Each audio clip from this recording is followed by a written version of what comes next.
I don't think that there are any coincidences. Stay with me here for a moment if you're cynical about this matter, but I really don't think there are any coincidences in life. My life has taken a lot of twists and turns that I never expected. Some incredible things have happened. Some things that I wish hadn't happened. And a lot of times they seem like maybe things happen by chance. But as I look back on my life, with the aid of a little bit of time and wisdom, there are connections, there are threads of things running through my life that suggest, maybe those coincidences weren't such coincidences.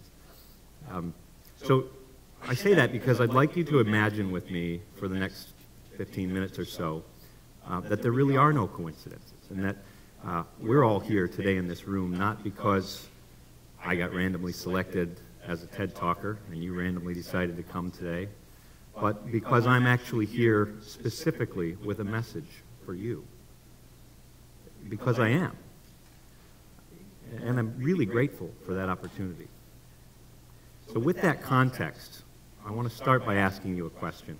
We've seen a lot of great things today about people living their dreams and pursuing their passion and doing some really great stuff. Maybe you've seen and heard stories like these before, and they're very inspirational. I know they are for me. But the question I have for you is, are you living your dream?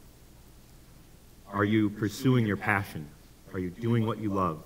Have you quit your job, sacrificed all of your commitments, and gone after it with gusto? Because I kind of haven't. And I ask that because sometimes this narrative of living your dreams can kind of have a double-edged sword. It's inspirational, it's exciting, it's great to be around people that are living their dreams and pursuing their passions. And at the same time, in a small way, it can nag at us because, are we?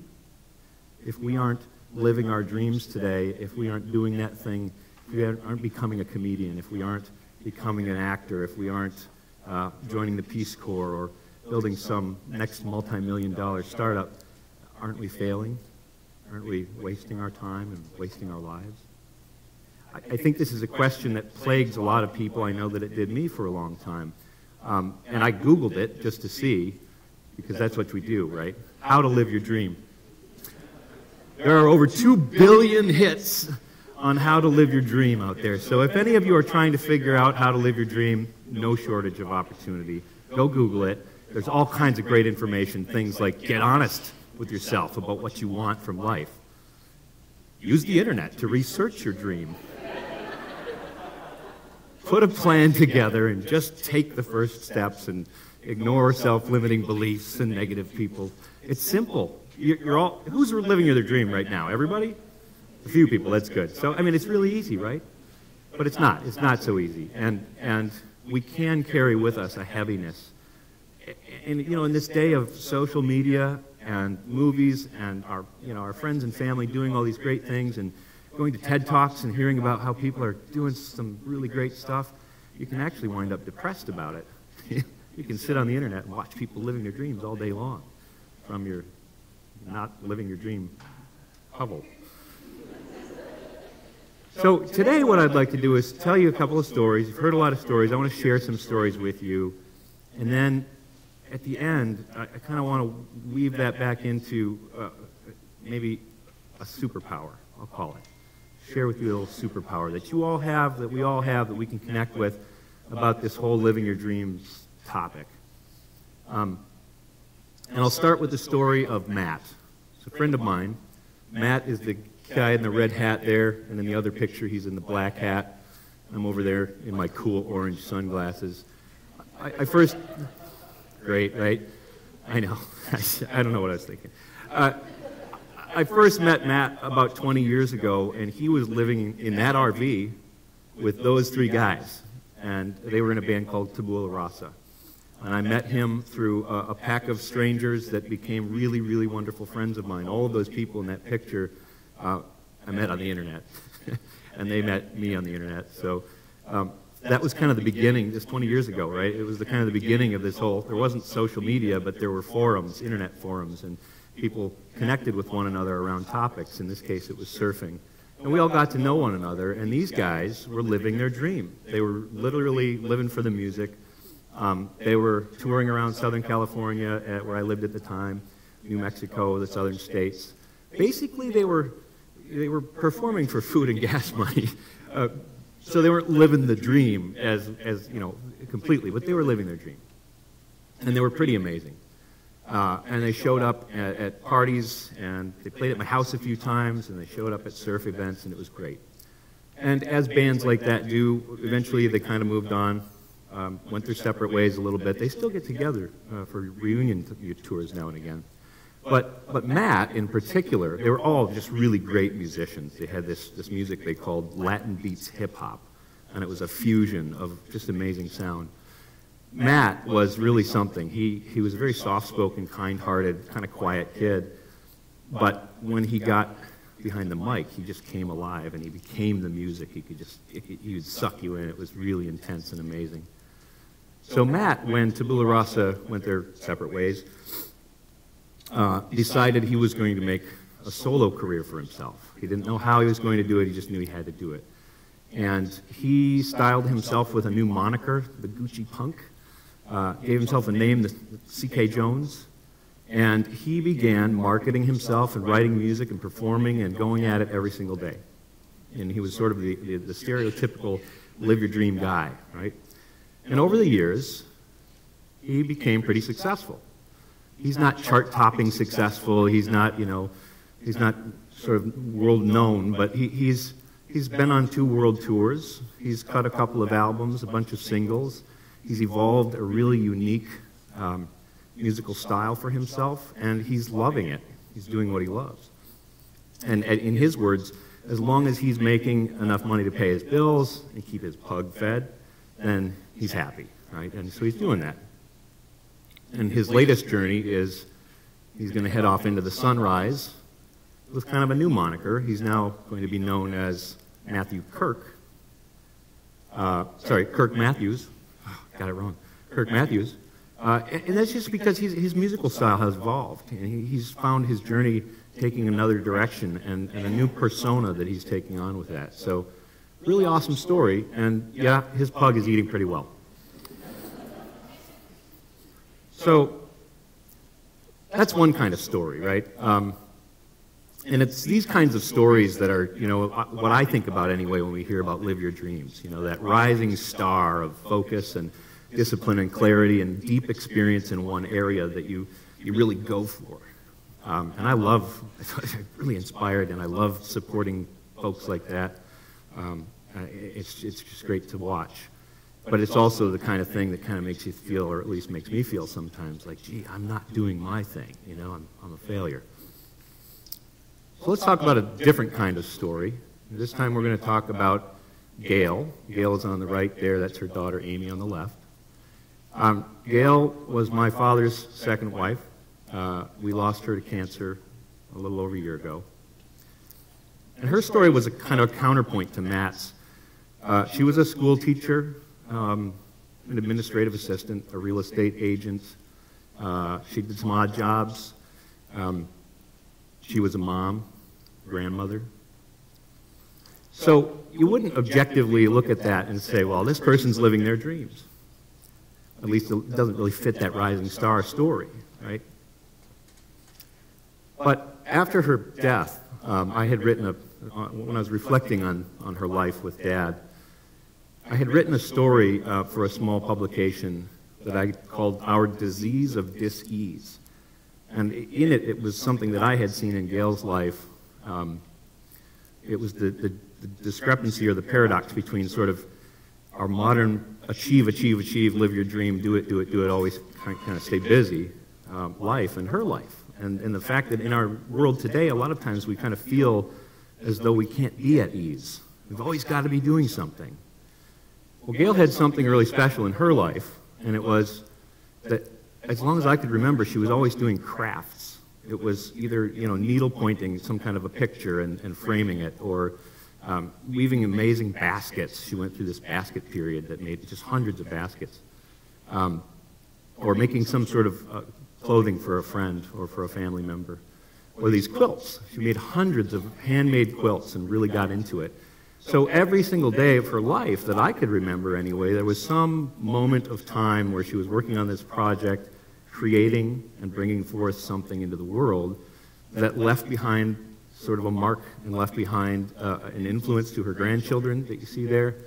That, you know, it is okay to be at ease. Not only okay, but, man, it's kind of cool. It's kind of a gift. It's kind of something wonderful to have something like that. And to have the kind of attitude that, you know, to look for the little things in life, and even as you're a terminal cancer patient, to stop and dance with statues in a park. So that's a little different, you know, it's not, I don't know if she ever dreamed about those things. So maybe it's not living your dream, but it's something big, it's something important. And instead of a shooting star, I kind of think of it more like a sunrise or a sunset. You know, subtlety and simplicity, peace, deep presence. The last story I want to share with you is a story about this guy with wicked mad style and the rockin' hairdo. This guy had a lot of dreams, so many dreams, in fact, that he was once diagnosed as ADD. Who knows, maybe he was, maybe he just had a lot of dreams and he didn't pay attention in school. He didn't do that great in school. He was a sharp kid, a loving kid. You know, he had a lot going for him. He had dreams of being an astronaut and a pilot and a surfer and a writer and an actor and all kinds of things.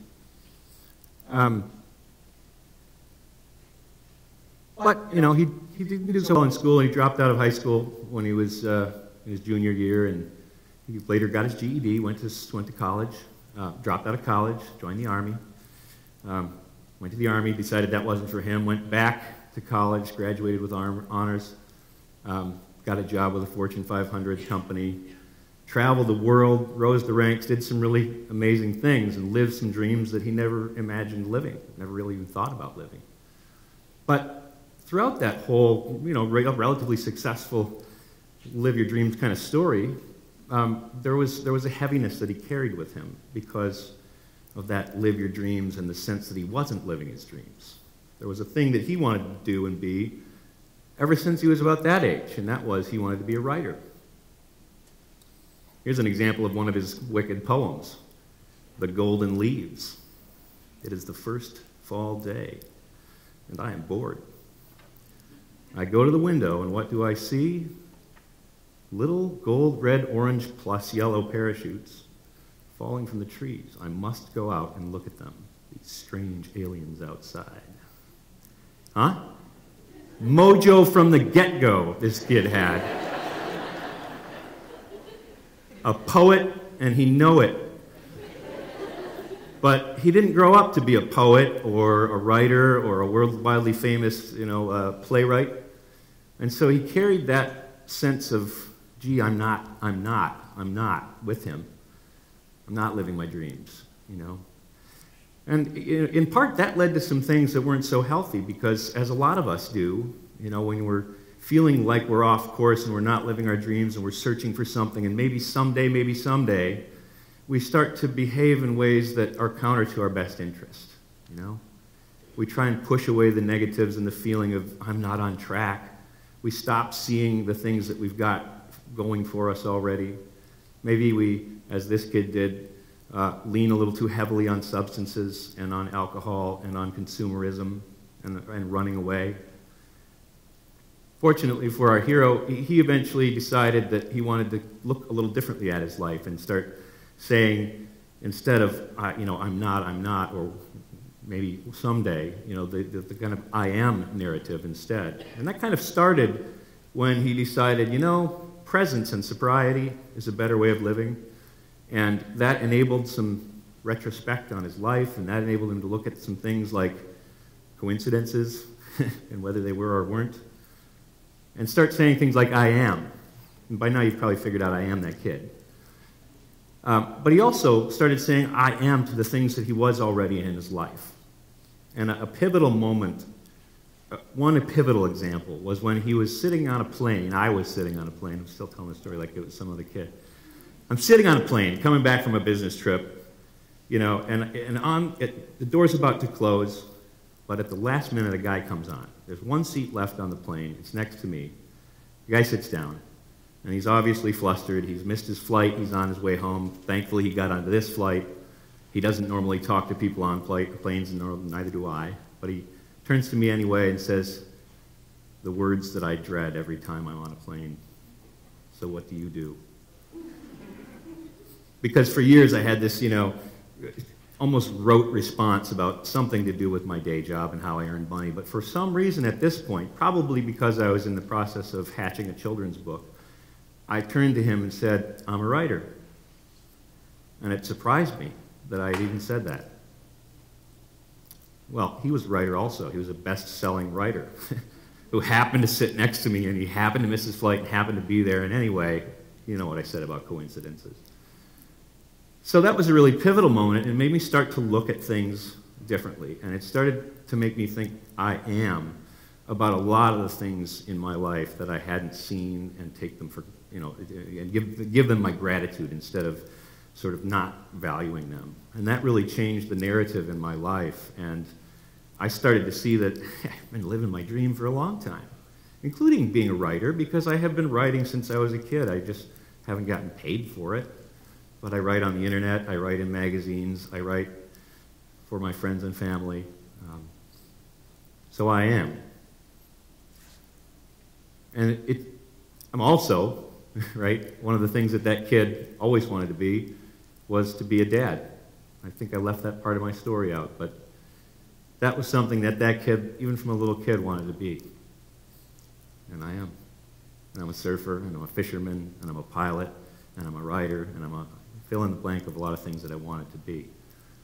And I just didn't notice it. So with my story, I look at it and I think, unlike the sunset and unlike the shooting star, maybe there's this other course that some of us take that's more like a whole bunch of raindrops on a lake.